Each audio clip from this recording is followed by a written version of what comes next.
Olá pessoal, tudo bem? Vamos à nossa aula de tradução aqui do texto 11, né, que é o simulado 11, que é o simulado que nós estamos realizando em setembro, né? Bom, esse é mais um texto, né, como eu vim falando com vocês,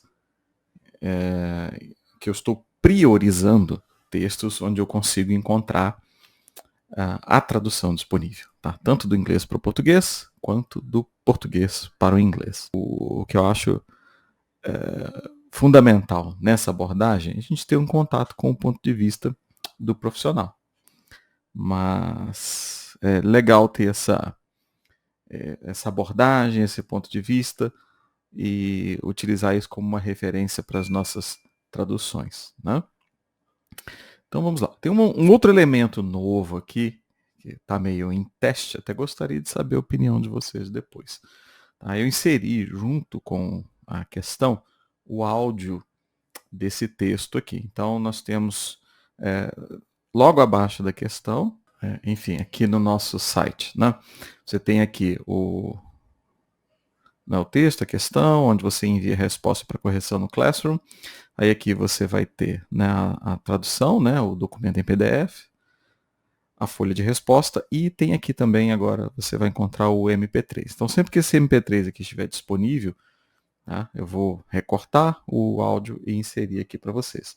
Então comentem aqui embaixo, tá? Deixem um comentário aqui do que vocês acharam, se vocês gostaram ou não do MP3, porque a intenção é realmente incentivar esse tipo de atividade, porque se você tiver um pouco disso, você potencializa a sua aquisição da linguagem. É importante a gente lembrar que o aprendizado de um idioma, ele ocorre em primeiro lugar via listening.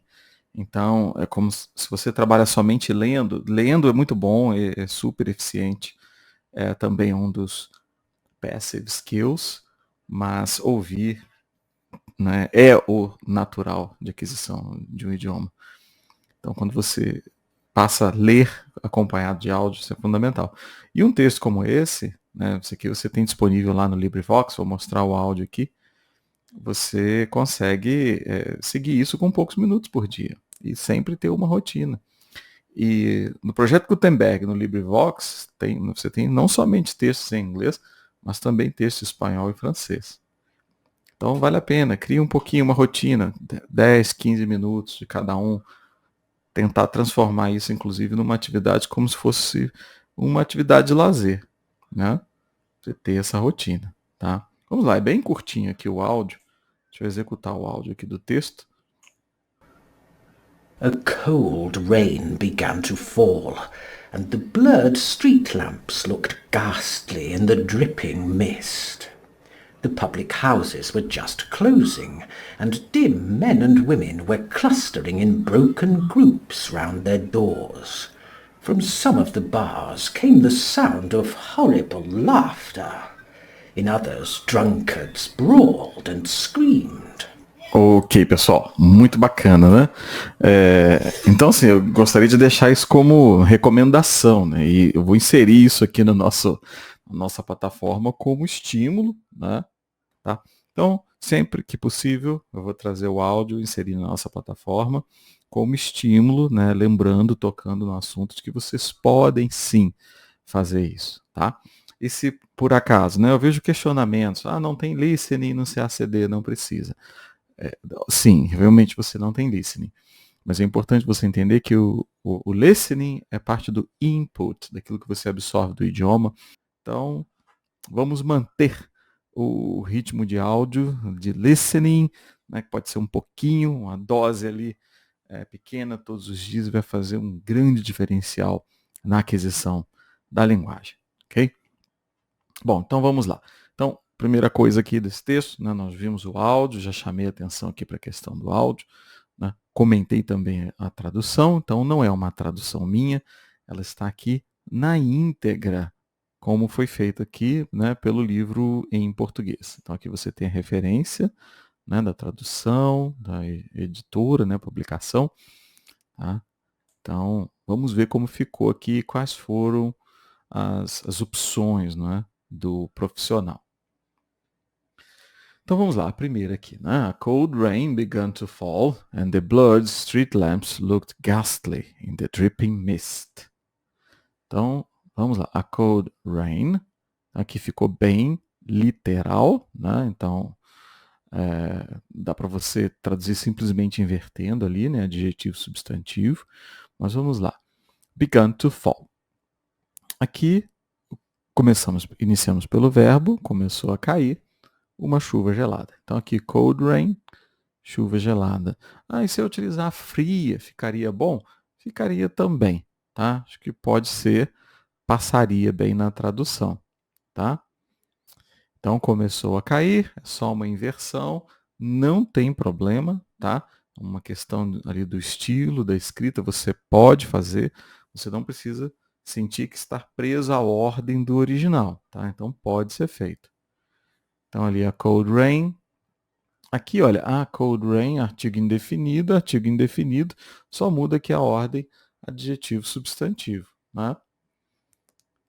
Então, began to fall e aqui a cair. Então aqui tá bem tranquilo. Então, normalmente as pessoas não passaram dificuldade aqui. Eu vou marcar algumas palavras aqui.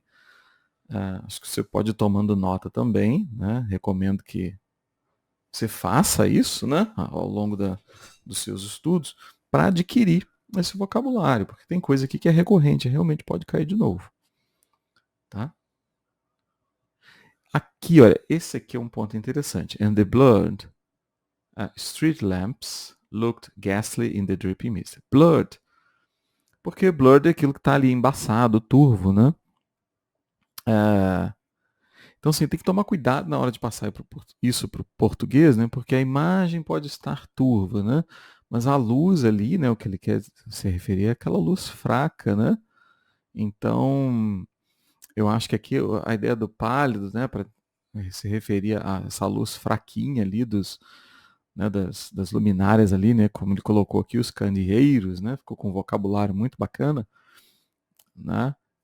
Que é aquele lampião de rua, né? Enfim. Então, você teria que descrever isso de alguma forma, né? Que a luz é fraca, né? E não embaçada. Embaçada eu acho que seria muito literalismo. E não faria sentido com a luz embaçada. Né? Então aqui, ele usou aqui o candeeiros, né? Como sinônimo para os lampiões ali, né? Na rua, né? Ainda ali a óleo, né? Ou a gás. Tá? Então, e a pálida luz dos candeeiros tinha um ar sinistro. Então, olha que bacana isso aqui. Porque aqui ele looked ghastly. Né? Então, look, que se refere claramente à aparência, né? Eles pareciam, né? Sinistro está aqui, né? Então, aqui tinha um ar. Então, observem que isso daqui não está lá. Né? Não tem o verbo ter, não tem o verbo ar. Não tem isso lá. Mas ele passou a mensagem, trocou as palavras, trocou a expressão, né? Fez uma substituição das expressões, né? E não é uma simples tradução, digamos, gramatical, adaptação gramatical, ele fez uma modulação, substituiu uma expressão pela outra. Muitas vezes a modulação é necessária, né? Mas muitas vezes você pode fazer como uma opção. Lembrando que nós nos arriscamos mais. Tá? Então, esse tinha um ar, ficou bem legal, né? Uma expressão bem comum no português. Então, tinha um ar sinistro, né? Na névoa envolvente. Aqui, olha, ele usou envolvente, porque o dripping o drip, né? A coisa de pingar, de gotas, né? Então, ali em The Dripping Mist, você tem realmente né, aquela, digamos, a névoa ali, né? A neblina que está talvez ali mais grossa, né? Caindo, né? Enfim, mais densa. Então, ele utiliza aqui, né? Tinha um ar sinistro na névoa envolvente. Tá? Foi uma outra adaptação aqui. Eu acho que aqui, se você vai colocar a névoa que estava caindo, ou simplesmente na névoa, pode ficar um pouco mais pobre, né? Então, acho que como ficaria pobre colocar isso, né, da névoa caindo, eu, né, diria que aqui A tradutora optou, né, pelo envolvente. Tá? Mas, de novo, tá vendo? A saída do literalismo para passar aquela a mensagem. Né? Porque se nós falamos, né, que ela tem essa aparência ali no meio da névoa, no meio da neblina, né, isso que já passaria a mensagem, por mais que falte uma palavra. Tem certos casos que falta informação na comunicação. Aí você não pode omitir uma palavra, você vai perder ponto mesmo. Agora tem outros que você pode avaliar. Se você já deu conta de passar a mensagem, mesmo que aquela palavra esteja faltando. Tá? Ok, muito bom.